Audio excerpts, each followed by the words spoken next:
ونتوكل عليه ونعوذ بالله من شرور أنفسنا ومن سيئات أعمالنا من يهده الله فلا مضل له ومن يضلله فلا هادي له ونشهد أن لا إله إلا الله وحده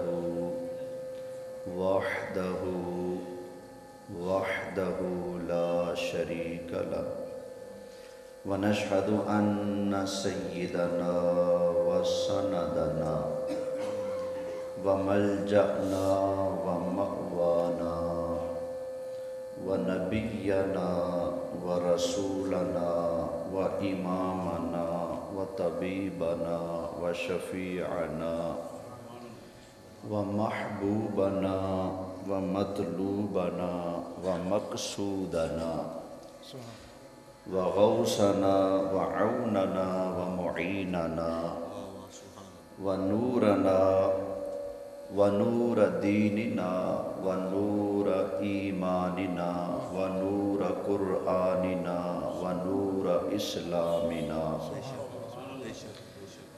ونور عيوننا ونور صدورنا ونور قلوبنا ونور بيوتنا ونور فرشنا ونور عرش ربنا سيدنا ومولانا محمد عبده ورسوله أما بعد فأعوذ بالله من الشيطان الرجيم بسم الله الرحمن الرحيم من جاء بالحسنة فله عشر أمثالها صدق اللہ العظیم. بڑی محبت سے درود پاک پڑھ لیں. الصلاۃ والسلام علیک یا سیدی یا رسول اللہ. الصلاۃ والسلام علیک یا حبیب اللہ. الصلاۃ والسلام علیک یا امام الانبیاء والمرسلین وعلى آلك وأصحابك يا جد الحسن والحسین.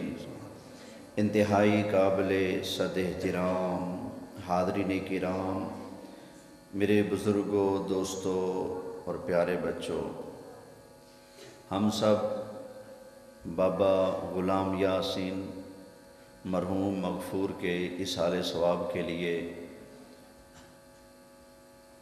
سجائے گئے اس بابرکت پروگرام میں، محفل میں حاضر ہونے کا شرف حاصل کر رہے ہیں. اللہ تعالیٰ یہاں پر میرا اور آپ سب حضرات کا آنا قبول فرمائے. اللہ تعالیٰ مجھے، آپ کو، ہم سب کو اور بالخصوص مرحوم کو نبی کریم صلی اللہ علیہ وآلہ وسلم کی شفاعت نصیب فرمائے. ایک غلطی، غلط فہمی یا کم علمی کی وجہ سے ایک روایت بعض اوقات مجھ سے بھی بیان ہوئی، اور ابھی ہمارے بھائی جان نعت پڑھ رہے تھے، اس کے اندر بھی ایک شعر آیا، اس کے اندر بھی اسی قصے کی طرف اشارہ تھا.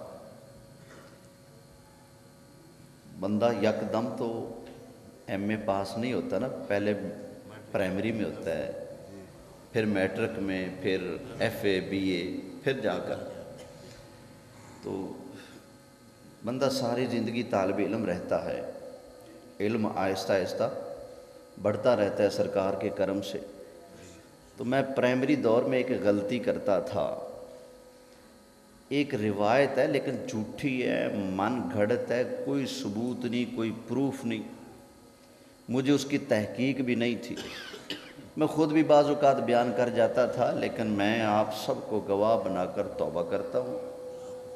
اللہ نے مجھ پر یہ کھول دیا ہے کہ اس کا کوئی ثبوت نہیں، کوئی پروف بالکل کچی بات ہے. کیا ایک صحابی تھے حضرت علقمہ، موت کا وقت آیا، کلمہ زبان پر جاری نہیں ہوتا، سکرات طاری ہیں، 3 دن گزر گئے، گھر والے پریشان ہیں. سرکار تشریف لائے، پوچھا اس کی ماں زندہ ہے؟ جی آقا.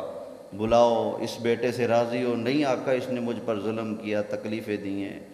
فرمایا لکڑیاں جمع کرو، آگ لگاؤ، آگ کے اندر اس کو پھینکو. ماں نے کہا آقا میرے بیٹے کو آگ میں کیوں پھینکنا ہے؟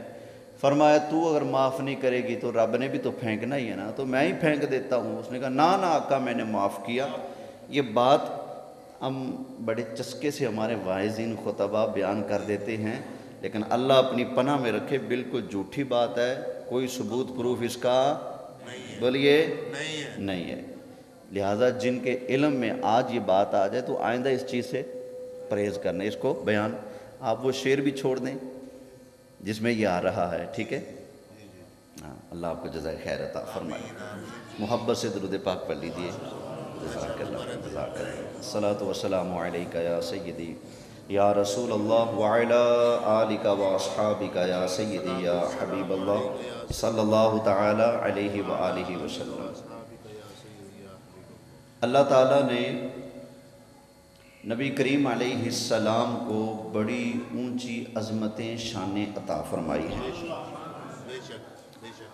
میرے آقا علیہ السلام کی عظمت کا اندازہ اس بات سے آپ لگا لیں کہ جس کا بھی تعلق میرے نبی سے ہو گیا وہ بھی اونچا ہو گیا. جس کا نام نہیں تھا اس کا نام ہو گیا، جس کا کام نہیں تھا اس کا کام ہو گیا، جس کو کوئی جانتا نہیں تھا جگ سے الگ اس کی انوکھی پہچان ہو گئی.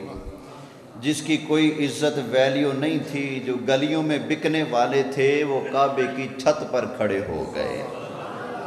تو آپ اندازہ کریں ہمارے لجپال آقا کی شان نے تو بلے بلے، کون بیان کر سکتا ہے.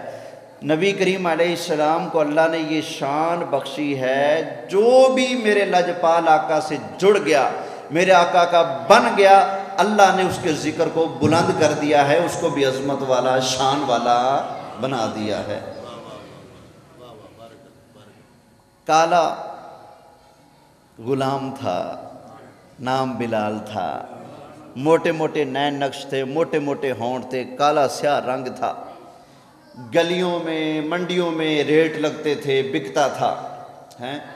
لیکن جب نبی کریم علیہ السلام سے تعلق ہوا ہے، سرکار کی نسبت کا جو تمغہ ہے وہ ان کو ملا ہے، تو اب حضرت بلال رضی اللہ تعالی عنہ کی یہ شان ہے کہ قیامت تک آنے والے جتنے بھی مؤذن ہیں ان کا امام نبی پاک نے حضرت بلال کو بنا دیا ہے.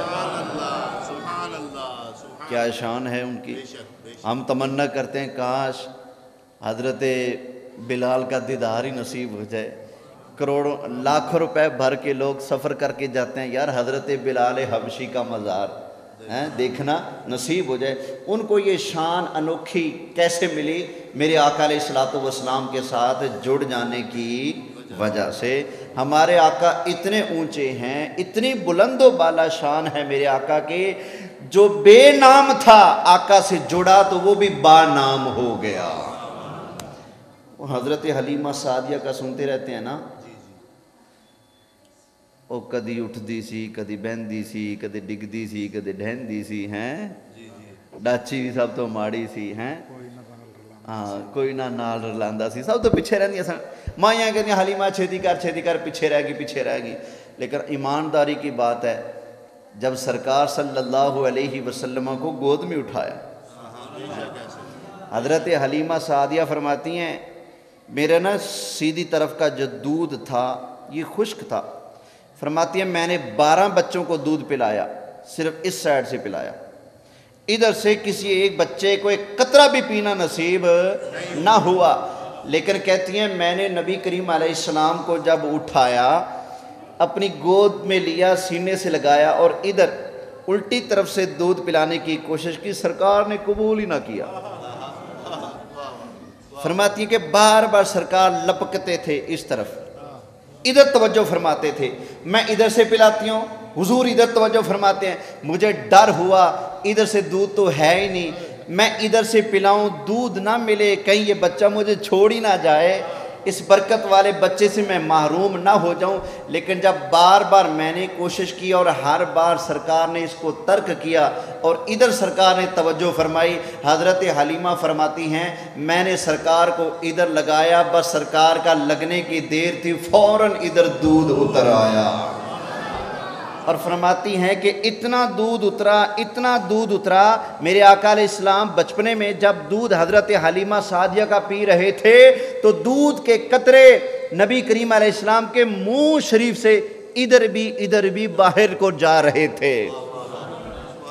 مزے کی بات، یہ بات پتہ ہے کہاں لکھی ہے؟ ان لوگوں کی کتابوں میں لکھی ہے جو آج ممبروں پر کھڑے ہو کر قسمیں اٹھا کر کہتے ہیں حلیمہ سعدیہ مسلمان ہی نہیں، جو ممبر پر کھڑے ہو کر کہتے ہیں کہ حلیمہ سعدیہ کا دودھ نبی پاک نے پیا ہی نہیں، حضرت حلیمہ سعدیہ کا نبی پاک سے کوئی جوڑ کوئی تعلق نہیں، میں کہتا ہوں ظالمہ اپنی کتابیں تو پڑھ، وہاں پر حضرت حلیمہ کی شان میں کیا کیا کچھ لکھا پڑھا موجود ہے، توجہ ہے نا؟ یہ دیکھیں نا، حضرت حلیمہ کو کوئی جانتا تھا؟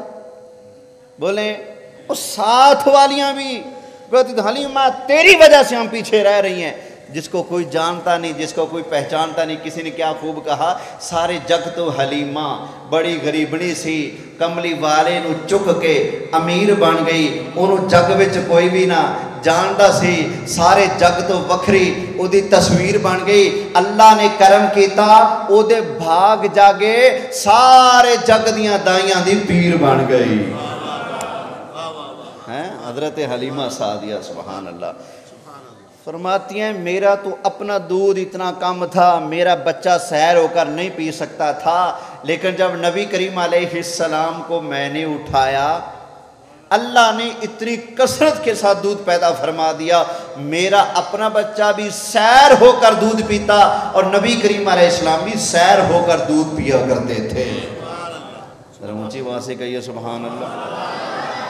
یہ دیکھیں نا، ایک دائی ہے بنو سعد قبیلے کی ہے، نام حلیمہ ہے، کوئی نہیں جانتا کوئی نہیں پہچانتا، نبی پاک کے لڑ لگی ہے، اور یہ انہوں نے سرکار کی برکتیں بچپنے میں حاصل کی ہیں۔ کب حاصل کی ہیں؟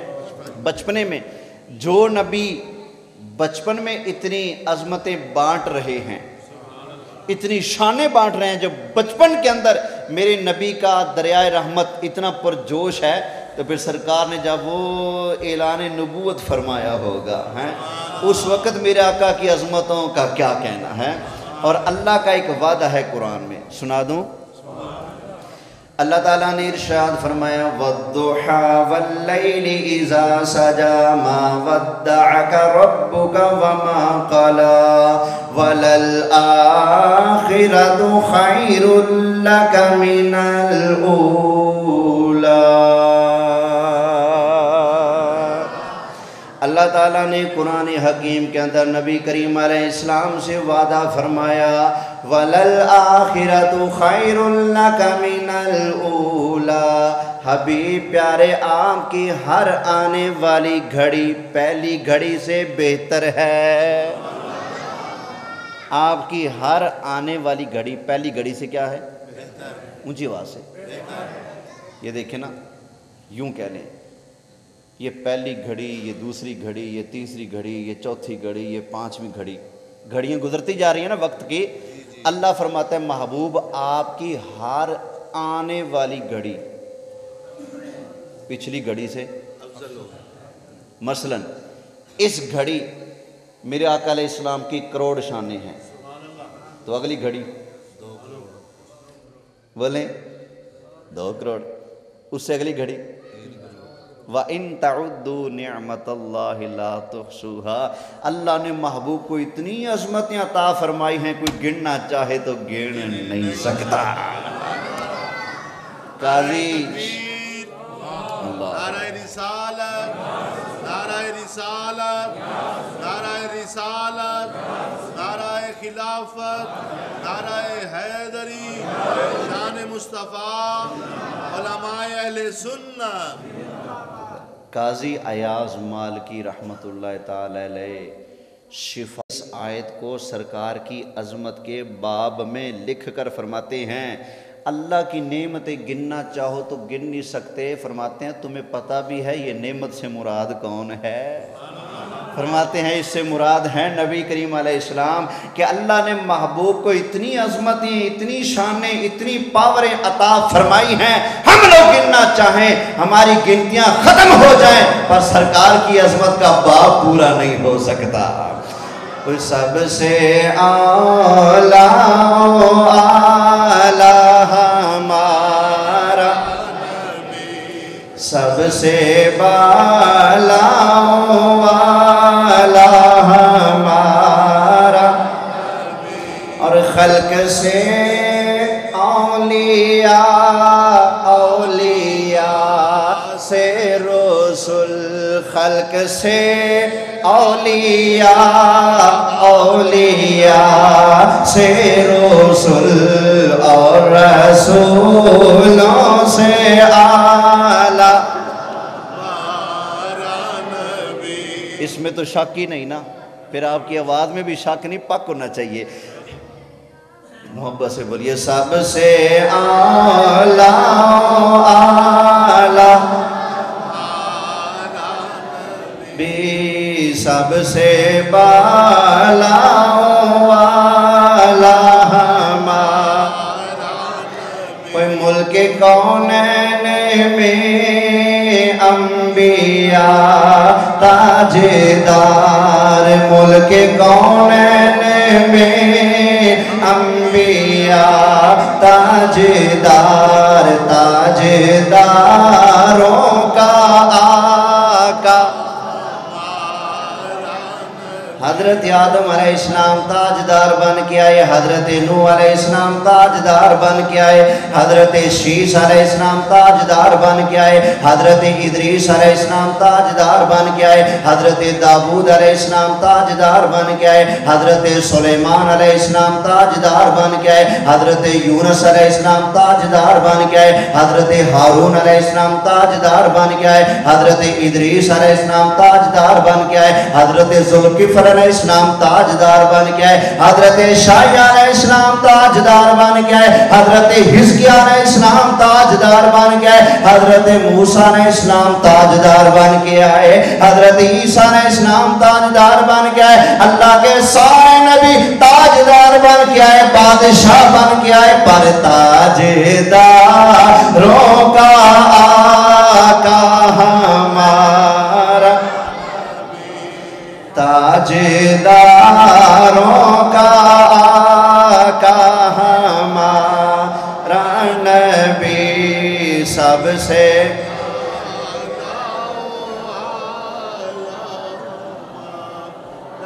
نبی، سب سے بالا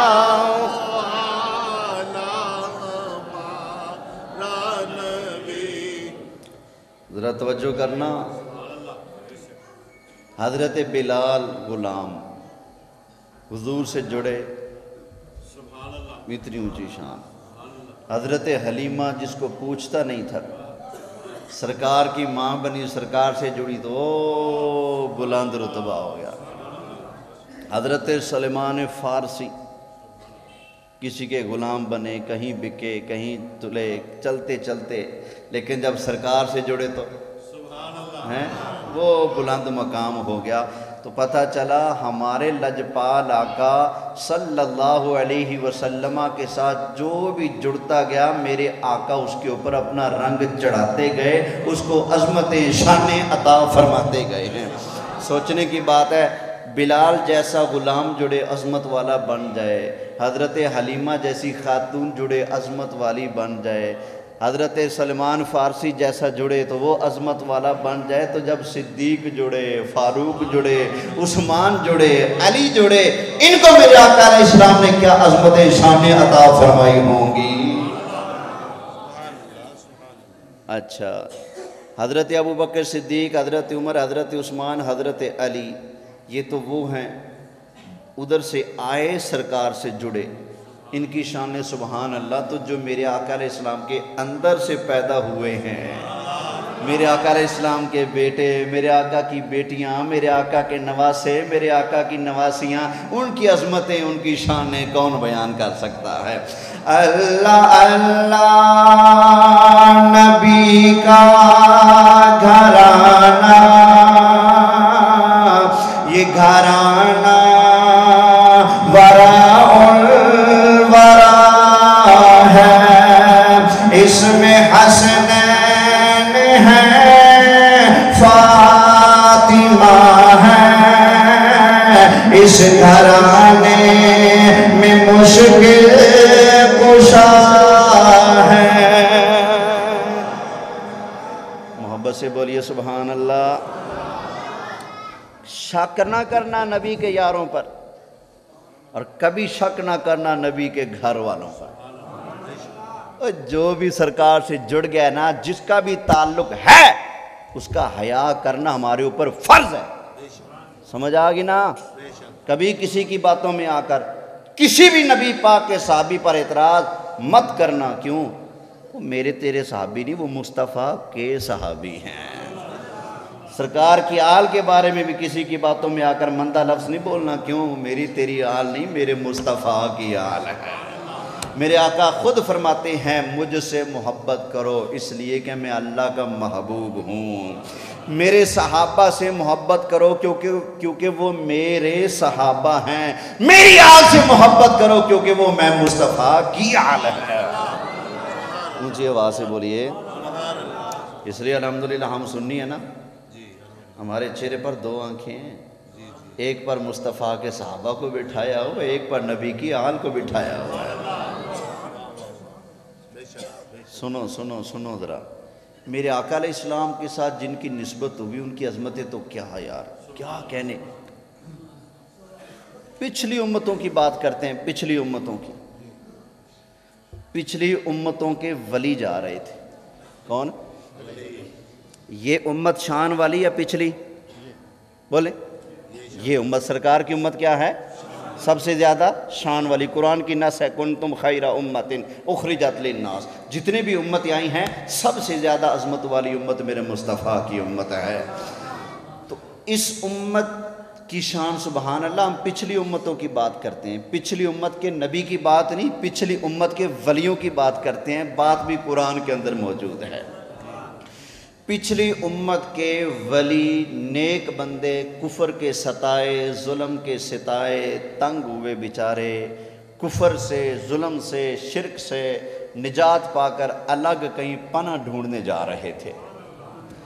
بس اکیلے بیٹھیں، یار کی باتیں کریں، یار کو منائیں، بس چھوڑو دنیا کا جھنجھوڑا۔ الگ جا رہے تھے، پیچھے کتا دوڑ پڑا۔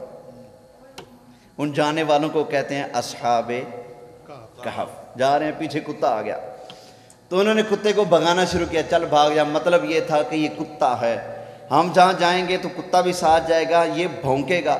جب بھونکے گا تو مخالفین کو، دشمنوں کو اندازہ ہو جائے گا کہ ہم یہاں بیٹھے ہیں، وہ پہلے ہماری جان کے دشمن ہیں۔ کتا بولے گا تو ان کو ہماری خبر نہ ہو جائے، ہماری مشک نہ پڑ جائے، ہمارے پیچھے آ کر ہمیں قتل نہ کر دیں۔ تو اس لیے جان بچانی بھی تو فرض ہے نا، لہذا کتے کو بھگاؤ۔ کتے کو بھگانے لگے تو کتے نے اللہ کے جناب میں عرض کی، یا اللہ مجھے بولنے کی طاقت دے، تیرے بندوں سے کچھ کہنا چاہتا ہوں، کچھ بولنا چاہتا ہوں۔ اللہ نے بولنے کی طاقت عطا فرمائی تو کتا بول کر کہنے لگا اللہ کے ولیوں، اللہ کے نیک بندوں، ٹھیک ہے تمہاری شان بڑی اونچی ہے، تم اشرف المخلوقات ہو، اللہ کے نیک بندے ہو، اللہ کی رضا کے لیے اپنے قوم والوں سے، کفر والوں میں سے نکل کر اللہ کو یاد کرنے کے لیے کہیں تنہا بیٹھنے کے لیے جا رہے ہو۔ میں کتا صحیح، تمہارے جوڑ کا نہیں، تمہارے برابری کا نہیں، ٹھیک ہے میں کتا صحیح، تم انسان صحیح، تم اونچے صحیح، میں نیچا صحیح، لیکن اللہ کا واسطہ نیچے رکھ، اپنے ساتھ رکھ لو۔ اگر ساتھ رکھو گے تو میں گارنٹی دیتا ہوں بھونکنا چھوڑ دوں گا۔ اپنے ساتھ رکھ لو، میں گارنٹی دیتا ہوں تمہیں بھونکوں گا۔ زبان ہے، بولو یار، پاکوں کے ساتھ رہتے ہوئے میں زبان نہیں چلاؤں گا۔ انہوں نے کہا جی ٹھیک ہے۔ یارو تھا تو وہ کتا، وہ بھی کتا، اس کا باپ دادا بھی، سارے کتے تھے نا۔ کتا ہو کر اللہ کے ولیوں سے وفا کرنے لگا۔ کتا ان کی غار کے آگے جس انداز سے بیٹھا ہے اس انداز کو بھی اللہ قرآن میں بیان کرتا ہے۔ اب بتاؤ کیا کتے نے روزے رکھے تھے؟ بولے چلا لگایا تھا، بوریاں اٹھائی تھی، بستر اٹھائے، کیا کیا تھا؟ ایسا کچھ بھی نہیں کیا، ولیوں کو دیکھ کر زبان کو کنٹرول میں کر لیا، ولیوں کو دیکھ کر بھونکنا چھوڑ دیا۔ اوے ولیوں کو دیکھ کر کتا بھونکنے چھوڑ دے، قرآن میں اس کے تذکرے آ جائیں تو مصطفیٰ کے صحابہ کو دیکھ کر زبان نہ چلا کر بھونکنا بند کر لے، انشاءاللہ اللہ تجھے بھی عزت والا بنا دے گا۔ شرم نہیں آتی؟ کتا ہو کر پچھلی امت کے ولیوں کو نہیں بھونکتا، تو دو ٹانگوں والا بندہ ہو کر مصطفیٰ کا صدقہ کھا کر مصطفیٰ کے یاروں پر زبان چلاتا ہے، تجھے پتہ نہیں کس منہ سے جائے گا۔ لہذا حیا کر، تجھ سے لاکھ درجے وہ کتا بہتر ہے جس نے اللہ کے پیاروں کا حیا کیا ہے۔ محبت سے سبحان اللہ۔ پہلے نا لوگ نبی پاک علیہ السلام کے صحابہ کو پڑھتے تھے، ان کی شان کو کاٹتے تھے، پھر چلتے چلتے نبی پاک کے جو یار ہیں، خلفاء ہیں، ان کی شان کو کاٹنے لگے۔ اب تو چلتے چلتے ہم نبی پاک کی ماں حضرت حلیمہ سعدیہ کی شان کو بھی لوگ بھوں بھوں کرنے لگے۔ یہ جنگ میں تقریر کرنے گیا، قاری طاہر صاحب میرے ساتھ تھے، وہاں انہوں نے بتایا کہ یہاں کچھ دن پہلے ایک ذاکر آیا تھا، وہ حضرت حلیمہ سعدیہ کو گالیاں دے گیا ہے، کافرہ کہہ گیا ہے، اور کہتا ہے کہ نبی پاک کا ان کے ساتھ کوئی تعلق ہی نہیں، سرکار نے دودھ پیا ہی نہیں۔ میں نے ان کے گھر کی کتاب اٹھائی، میں کہ بچو آویخ توجہ ہے، میں نے کہا اپنے گھر کی کتابیں پڑھ لیا کرو، تمہاری کتابوں کے اندر حضرت حلیمہ سعدیہ کے قصیدے موجود ہیں، اور آج حضرت حلیمہ سعدیہ کی جتنی میں نے باتیں ابھی سنائی ہیں یہ ساری کی ساری ان کی کتاب حیات القلوب کے اندر لکھی پڑھی موجود ہیں۔ محبت سے بولیے سبحان اللہ۔ اس لیے میں کہوں گا میرے دوستوں، میرے بزرگوں، میرے بھائیوں، میرے بچوں، کوشش کرنا کبھی بھی کسی پاک کی بے ادبی نہ کرنا۔ کئیوں کو میں کوڑا لگتا ہوں لیکن میرا سبق تو سیکھو یار، میرا سبق تو سمجھو کیا ہے۔ میرا سبق یہی ہے نا، جو ان سے منہ موڑے میں اس سے منہ موڑتا ہوں، جو ان کا بنے میں ان کا بنتا ہوں۔ توجہ ہے نا؟ ایک مثال دے دیتا ہوں، نسبتوں کا حیا کرنا چاہیے۔ جو بندہ نسبت کا حیا نہیں نہ کرتا، کتے اس سے بہتر ہے، ایسے نا کہ میں چلا گیا کہیں تقریر کے لیے، میں نے موٹر سائیکل روکا، سامنے کتا بیٹھا تھا، دوڑ کر آ گیا، بھونکنے لگا، کاٹنے کے لیے دوڑا، شور مچانے لگا۔ اتنے میں وہ میزبان جو تھا نا، مالک ہے، وہ آ گیا، اس نے کتے کو بھگا دیا، چل، ارے بھاگ جا، یہ ہمارا مہمان ہے، چل بھاگ جا۔ کتا بھاگ گیا۔ کچھ دیر کے بعد جلسہ ہوا، تقریر ہوئی، تقریر کے بعد پھر انہوں نے کہا جی آؤ آپ کو چھوڑ کے آئیں۔ میزبان نے اپنا ہاتھ یوں میرے ہاتھ میں ڈالا اور مجھے لے کر جا رہے ہیں، بھئی آپ کو رخصت کرتے ہیں دروازے سے، لے کر جا رہے ہیں۔ سامنے وہی کتا بیٹھا ہے، میں اس کے پاس سے گزرا، اب کتا نہیں بھونکا، اب اس نے آواز، کوئی مجھے گالیاں چھالیاں نہیں نکالی، کچھ بھی نہیں کہا، آرام سے بیٹھا ہے۔ تصورات کی دنیا میں میں نے جا کر اسے کہا خیر تو ہے؟ بھونکنا بھول گیا یا سوئے پڑے ہو جناب؟ کیا ہے؟ اب چپ ہو، اب نہیں کچھ بولنا، اب نہیں غصہ کرنا۔ اب میں کیا آپ کو نظر نہیں آ رہا پاس سے جا رہا ہوں؟ گویا کتا زبان حال سے جواب دیتا ہے، کہتا ہے یاد رکھو کتا ہوں، بے وقوف نہیں، کتا ہوں بے شرم نہیں، کتا ہوں بے غیرت نہیں، کتا ہوں بے حیا نہیں، کتا ہوں، لیکن اتنا مجھے پتا ہے جو بندہ میرے مالک کے ہاتھوں میں ہاتھ دے وہ اپنا ہوتا ہے، بیگانہ نہیں ہوتا ہے۔ سمجھ آئی نا؟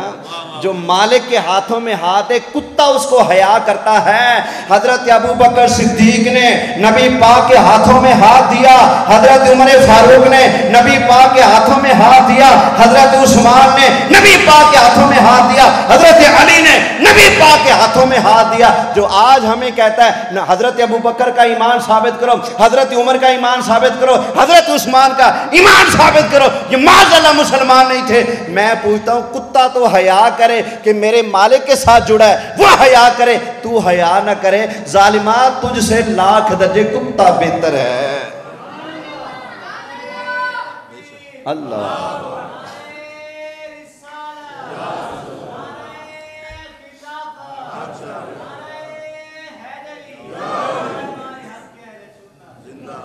اب یہ جو نوجوان موبائل چلاتے ہیں, میں ان سے ایک بات پوچھنا چاہتا ہوں, کیا موبائل پر ہر ہفتے کی شام عشاء کے بعد لائیو شیعہ ذاکر حسن اللہ یاری لائیو آ کر اعلان نہیں کرتا کیا کہ کوئی بندہ آئے اور حضرت ابو بکر کو مسلمان ثابت کرے؟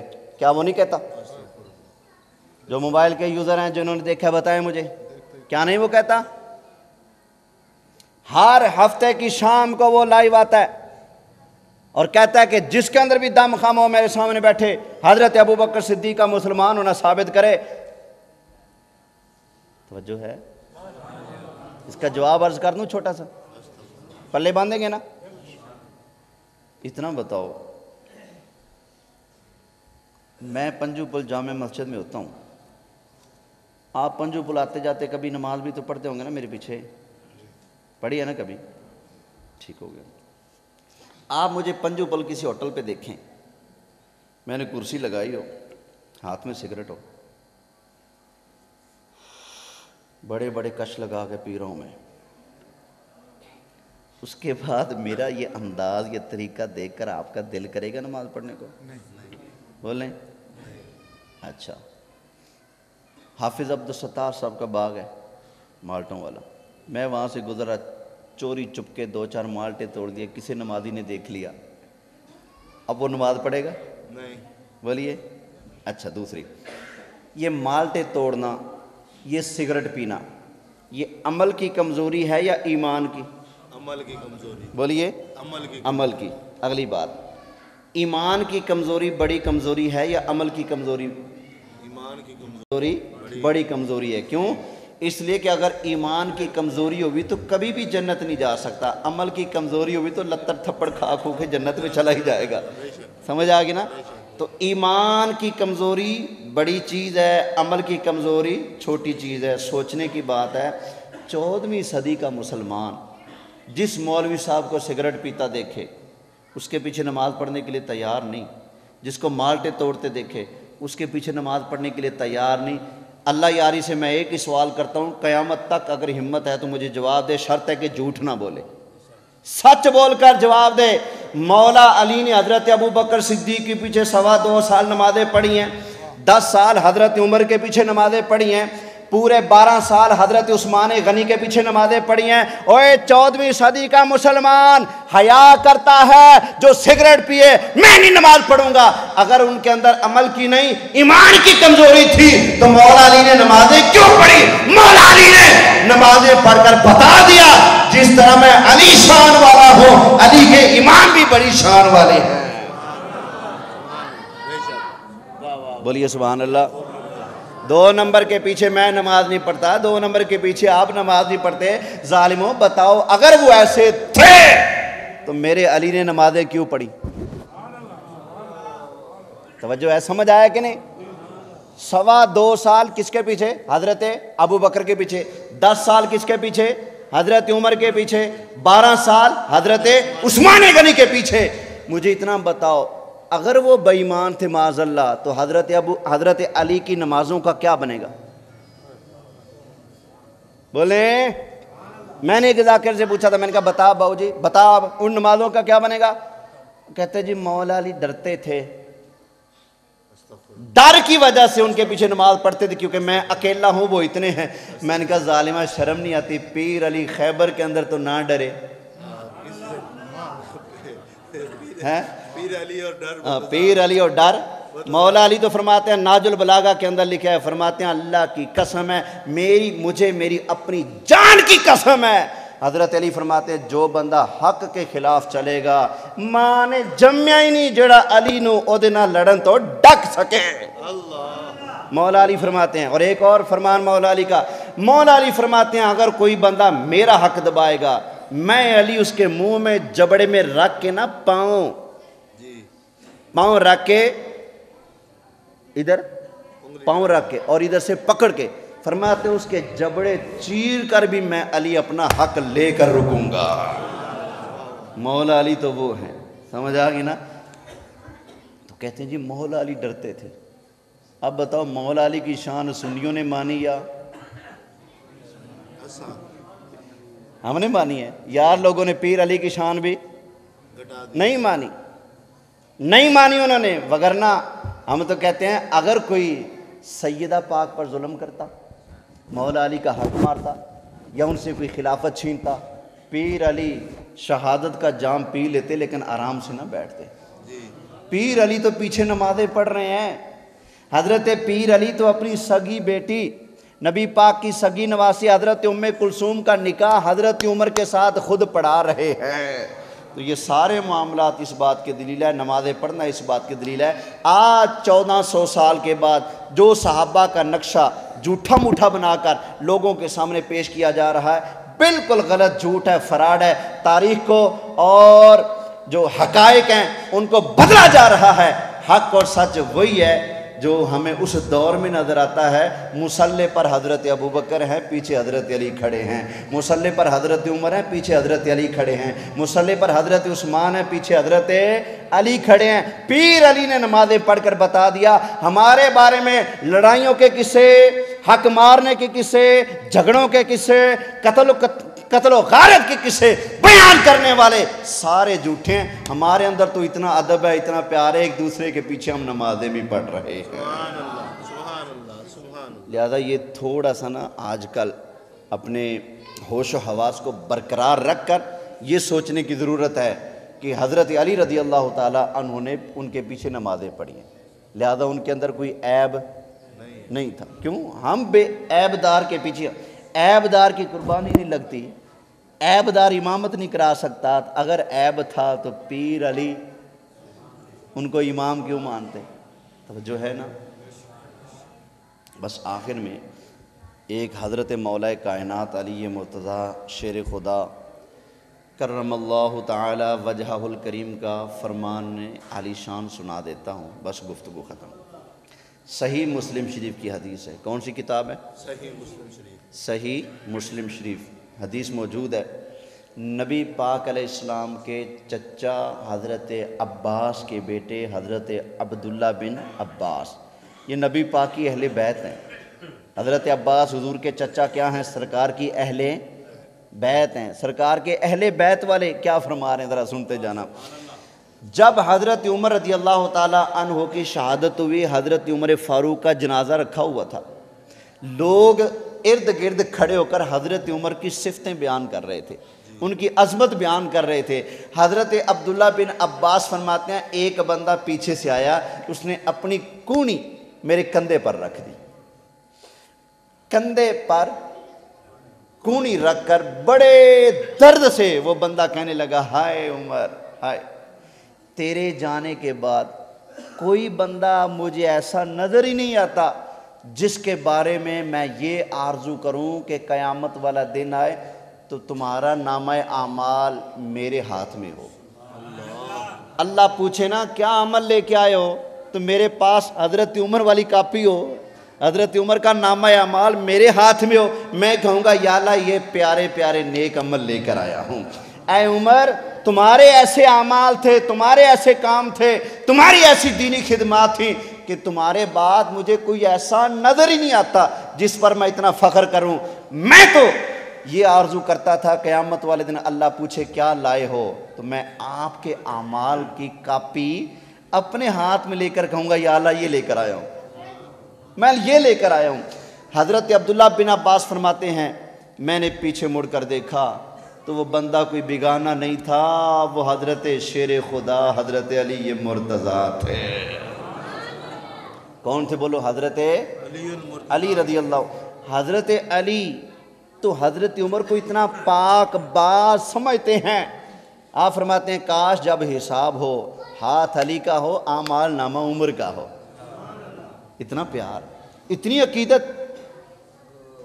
آگے حضرت عبداللہ بن عباس فرماتے ہیں میں نے پیچھے مڑ کر دیکھا تو وہ کون تھے؟